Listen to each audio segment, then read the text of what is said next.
Pesantren adalah instansi pendidikan bertajuk agama yang tak jarang menjadi opsi para orang tua sebagai haluan anak-anak mereka untuk menuntut ilmu. Sistemnya yang tak hanya mementingkan pengetahuan, tapi juga melatih mental setiap santri agar memiliki karakter yang kuat. Sedikit banyak menjadi faktor mengapa para orang tua memilih untuk memasukkan anak mereka ke pesantren. Namun dewasa ini, pesantren justru menjadi momok bagi publik setelah mencuatnya berbagai kasus berkonotasi negatif di masyarakat dengan pesantren sebagai subjeknya. Banyaknya polemik tersebut pun perlahan menimbulkan kembali skeptisme masyarakat perihal apakah pesantren masih relevan untuk dianggap sebagai pencetak generasi emas bangsa di masa kini.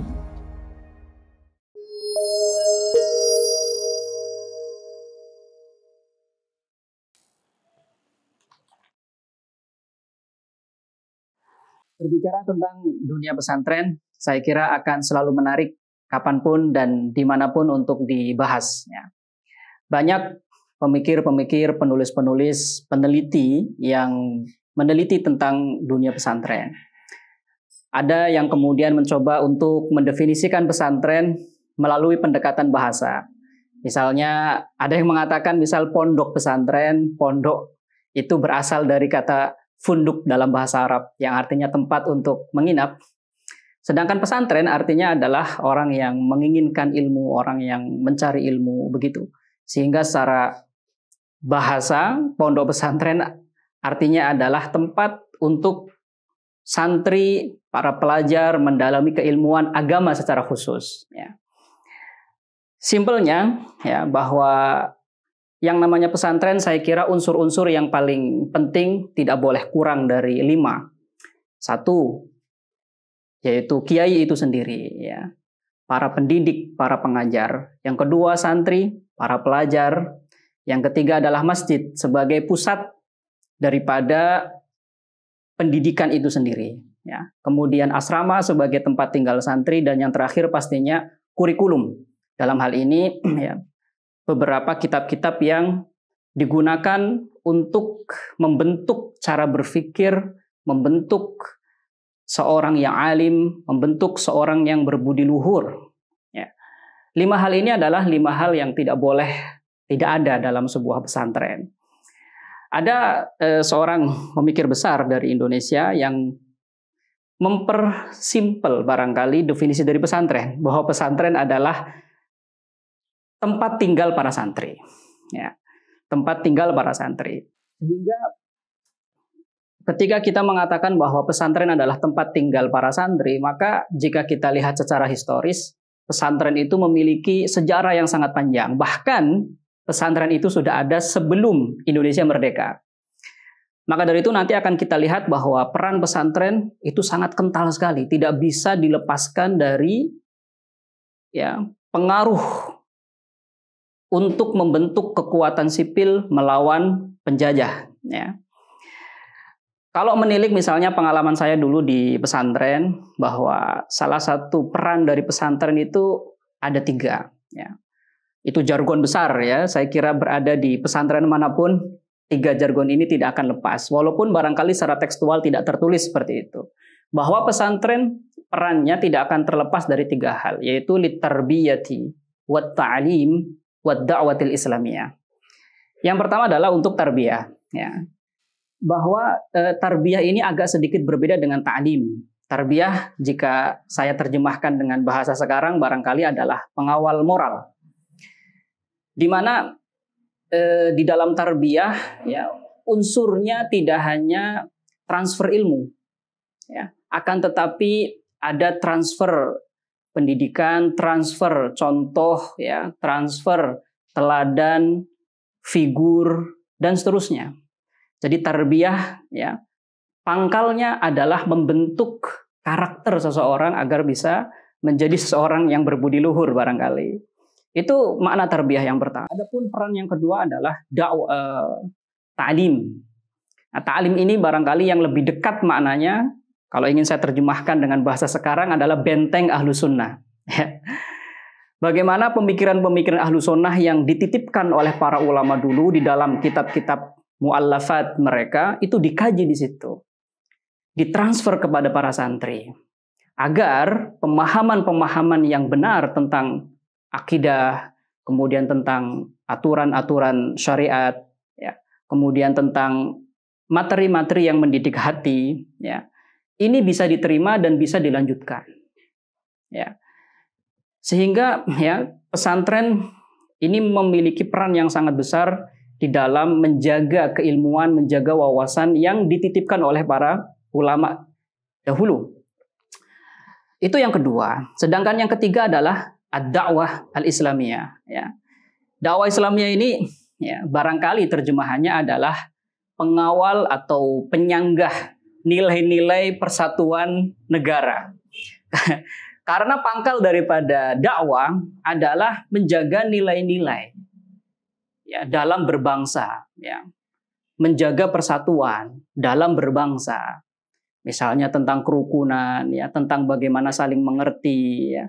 Kemudian bagaimana agar menjadi sosok yang mengutamakan kepentingan publik barangkali daripada kepentingan pribadi.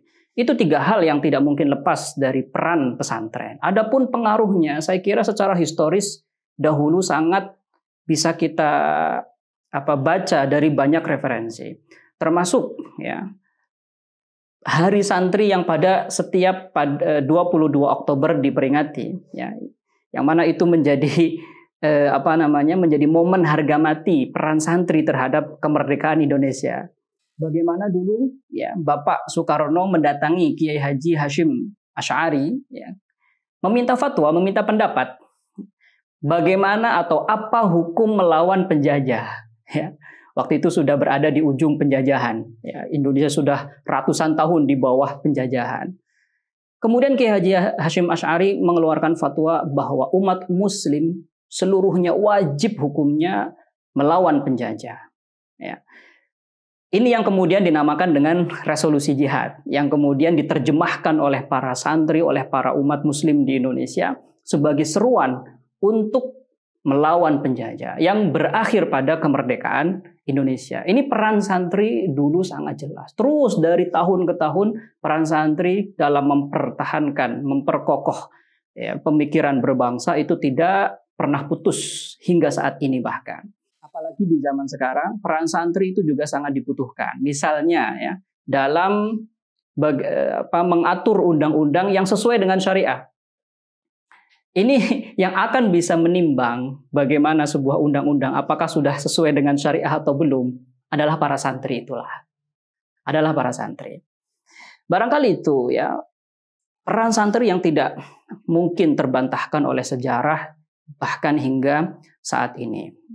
Adapun jika misalnya ada kasus-kasus yang bertentangan dengan nilai-nilai yang ditanamkan oleh pesantren, misalnya kasus kekerasan, baik kekerasan verbal ataupun non-verbal, misalnya juga ya kasus pembunuhan, kasus pencurian, kemudian kasus kekerasan seksual barangkali, dan kasus-kasus yang lain yang itu bertentangan dengan nilai-nilai yang diajarkan di dalam dunia pesantren. Barangkali beberapa tahun terakhir kita mendengarkan kabar-kabar yang pahit, mau tidak mau kita akui.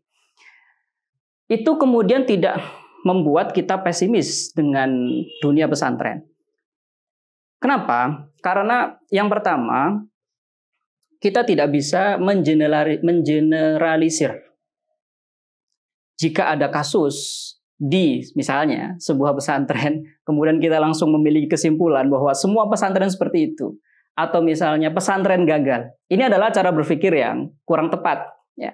Bayangkan sesuai dengan data, di Indonesia jumlah pesantren ini yang terdata dan yang tidak terdata masih lebih banyak lagi. Yang terdata mencapai 34.000 pesantren. Dari berbagai organisasi masyarakat. Artinya afiliasi pesantren itu berbeda-beda. Misalnya salah satu organisasi masyarakat yang terbesar di Indonesia, mereka memiliki kisaran 27 hingga 28.000 pesantren. Ya, yang mana total santrinya bisa sampai 6 sampai 7 juta. Itu jumlah pesantren yang ada di Indonesia. jika dibandingkan beberapa kasus yang terjadi di pesantren, barangkali masih bisa dihitung jari. Apakah cara berpikir misalnya 10, 15 yang terjadi pada sebuah pesantren tertentu, itu kemudian meruntuhkan ya citra atau nilai sebuah pesantren yang totalnya hingga 34.000. Saya kira itu cara berpikir yang kurang tepat. Ya. Walaupun kita sebagai para santri, alumni pesantren, kita juga harus jujur terhadap diri kita sendiri bahwa ada beberapa hal yang perlu kita evaluasi. Misalnya dalam memberikan ta'zir, memberikan hukuman kepada santri, kemudian dalam memberikan pengawasan kepada santri, itu kita perlu jujur bahwa perlu evaluasi. Apakah pengawasannya sudah sesuai yang seharusnya? Apakah hukuman itu hukuman yang barangkali dulu relevan di dalam dunia pesantren yang kita kenal, zaman sekarang itu menjadi relevan? Ini juga menjadi momen berbenah barangkali. Tahun-tahun ini adalah tahun-tahun untuk berbenah barangkali. Ya, apalagi sampai kemudian muncul perspektif bahwa kasus-kasus yang terjadi akhir-akhir ini itu membuat stigma bahwa belajar di pesantren sudah tidak relevan.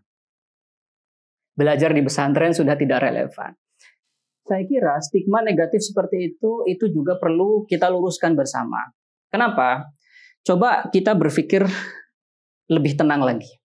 Misalnya, ayo kita lihat bagaimana pergaulan di luar dunia pesantren.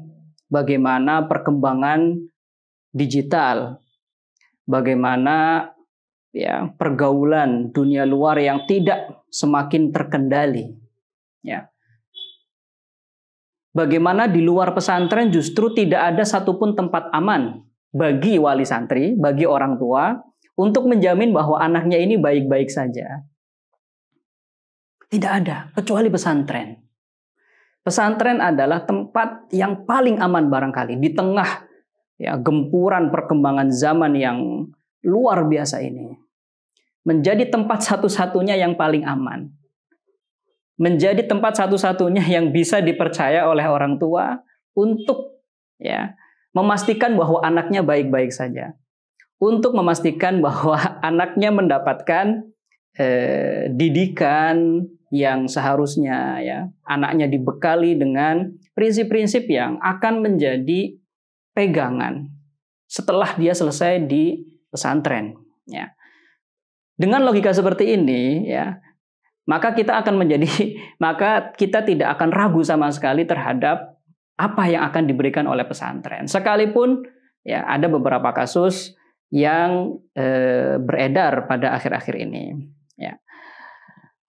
Barangkali pelajaran yang bisa kita ambil ya dari beberapa kasus yang terjadi, ya salah satunya yang pertama adalah lebih selektif di dalam memilih pesantren yang akan menjadi tempat untuk belajar. Ya, betul, perkembangan pembangunan pesantren sekarang itu sangat luar biasa. Baik pesantren yang basisnya keilmuan kitab kuning, kitab turas, atau basisnya tahfidz Al-Quran, ya, atau basisnya keilmuan alat, ya, atau basisnya bahkan pesantren-pesantren dengan kurikulum modern.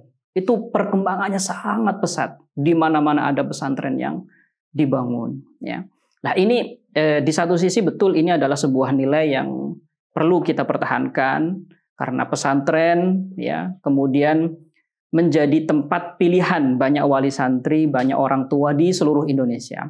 Akan tetapi ya para orang tua juga harus selektif, harus melihat bagaimana asas pondasi yang dibangun oleh pesantren itu, bagaimana pemikirannya, bagaimana track record pendirinya ya. Kemudian bagaimana ya kurikulum pesantren itu. Ini perlu diperhatikan sejak dini ya. Agar apa? Agar paling tidak kita bisa meminimalisir kasus-kasus yang akan bisa mencoreng nama baik pesantren itu. Terakhir, barangkali pesan untuk para santri dimanapun berada bahwa tetaplah bangga menjadi santri. Kenapa? Karena santri adalah kebanggaan masa lalu dan harapan masa depan. Ya, kebanggaan masa lalu karena secara historis tidak ada yang bisa menyangkal ya, peran daripada para santri. Dan santri adalah harapan masa depan. Kenapa? Karena yang akan merekatkan, yang akan mendakwahkan nilai-nilai persatuan dalam berbangsa itu adalah santri. Santri adalah harapan bangsa Indonesia ke depan. Saya ucapkan selamat Hari Santri 22 Oktober 2022. Berdaya menjaga martabat kemanusiaan. Terima kasih. Assalamualaikum warahmatullahi wabarakatuh.